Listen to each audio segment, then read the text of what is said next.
Assalamualaikum warahmatullahi wabarakatuh. Hey, hello and welcome to the AHA channel, the channel that makes you go AHA. In the episode of Creative Ideas for Teaching English, and my name is Tasri.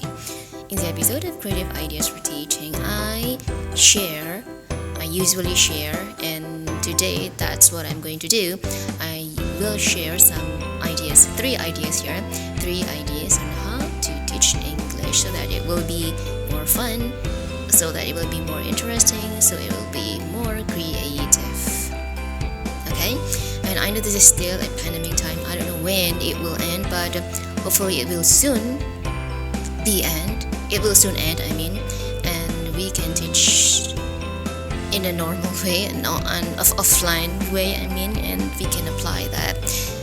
So let's just hope that it will end soon. So why don't we just get it started, okay?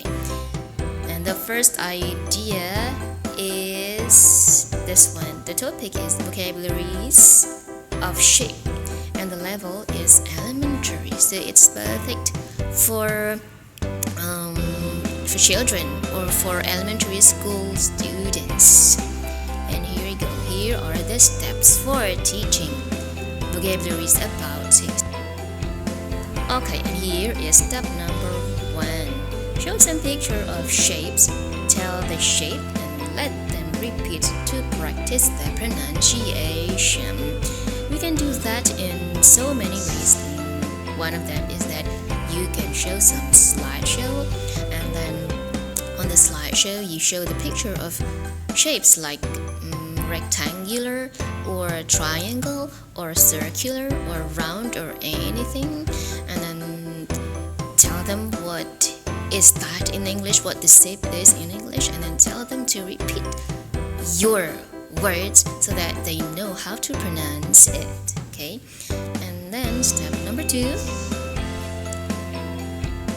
Here we go. Step number 2. The first is you have to share some real things like ball. You see, on the first step, you shared the pictures of shapes like round, like circle or something. But here you have to share the real things like ball. Ball is for round, and box is for cube or something like that. Okay. And then number 2, you have to tell them what the shape is. Yes, in a full sentence. So for example, you hold things like ball, for example. So you have to say, this ball is round. Or if you hold things like cubed, maybe I don't know, a pencil box or something, you can say, this pencil box is cubed, something like that. And then number 3, let them repeat the sentences. Let them say, for example, this ball is round, or this pencil box is cubed, something like that. And this is step number 3. And here are steps to follow on steps number 3. Steps in steps means okay. The first thing you have to do is that you have to still with the same things, like ball, like pencil box, that mention their shapes. See, if you hold a ball, that means you have to say round. And if you hold maybe something like a pencil box, you can say this is cubed. Or if you hold a glass, you can say this is tube or something. And then after that, you have to tell them to take the things that has this shape you have mentioned. See, spread the things on the floor, for example, and then if you mentioned a shape like round, then they have to find things that is round, of which the shape is round. And if they have found it, tell them to repeat the sentences. If you have said ball is round and they hold a ball, that means they have to say ball is round. Yes. the last step of the first creative idea is that the fourth step. The first thing you have to do is that ask them to find things at home, like a small ball, for example, or bags or books or something.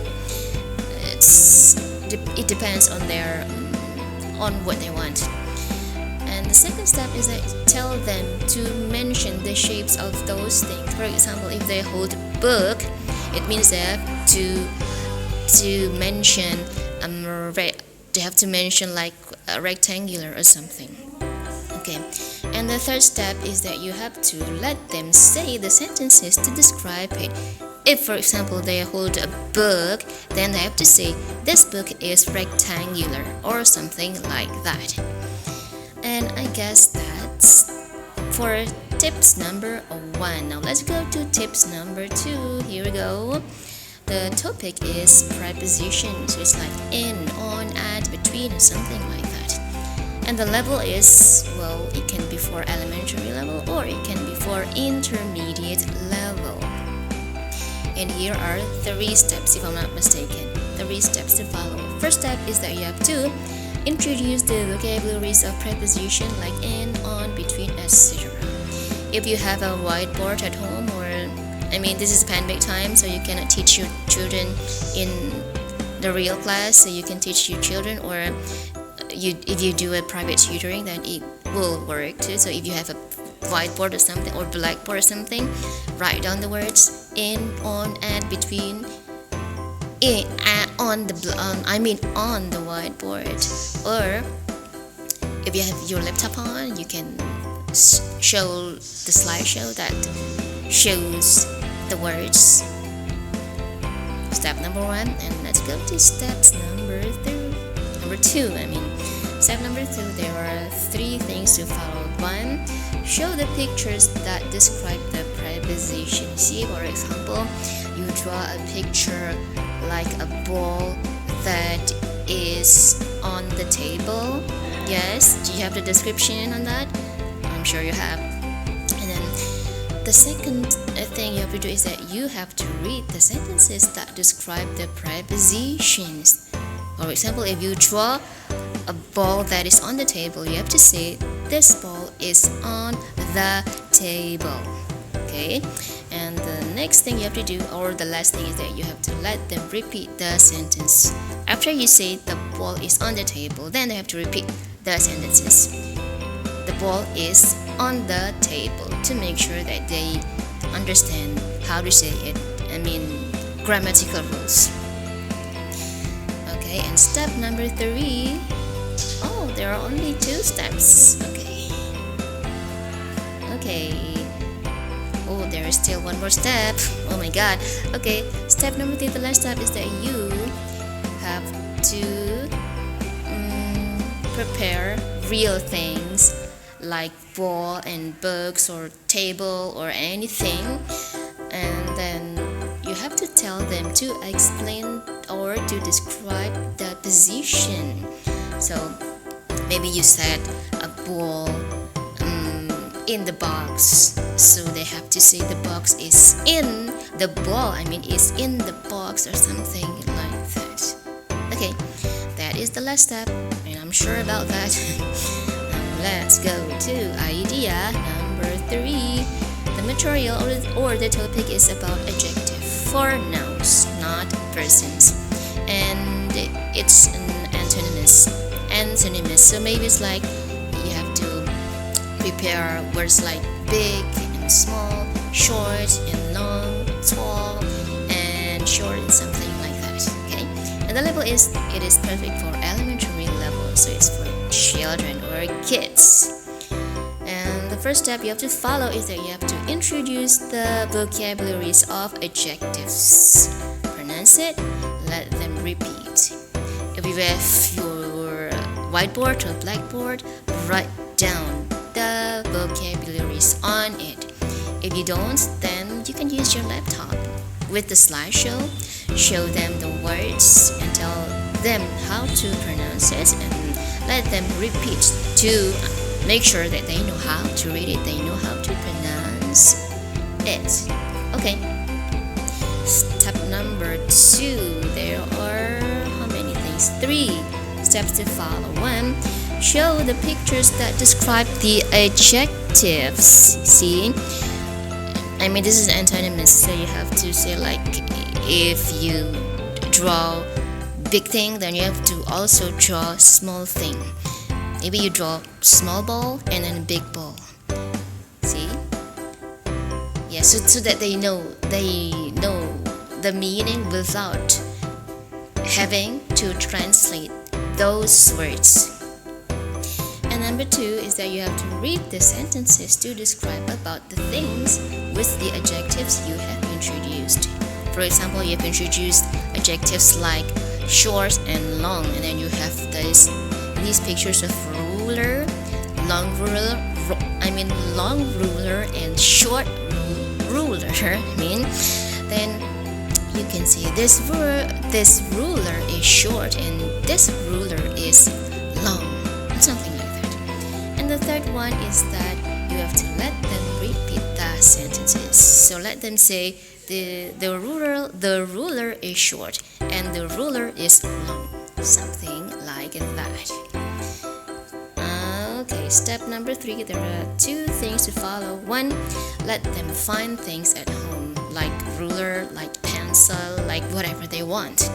Okay, and the second or the last thing is that you have to let them describe them with the adjectives they have already learned in a full sentence. Okay, not just the adjectives, but in a full sentence, to make sure that they know how to use what they have learned in a full sentence, so that they can communicate in English, communicate with adjectives, with the topic of adjectives in English, because that's the real goal, the real target of learning language, to communicate, right? Okay, step number 3, and I'm sure that's done. Okay, and thank you for watching, and I hope those ideas will be great, will be helpful, will be useful for you. And thank you for watching. I hope you enjoy it. And the last thing, please subscribe, this is very important, and like and share and comment. And I'll see you in the next episode of our channel, the channel that makes you go. Wassalamualaikum warahmatullahi wabarakatuh.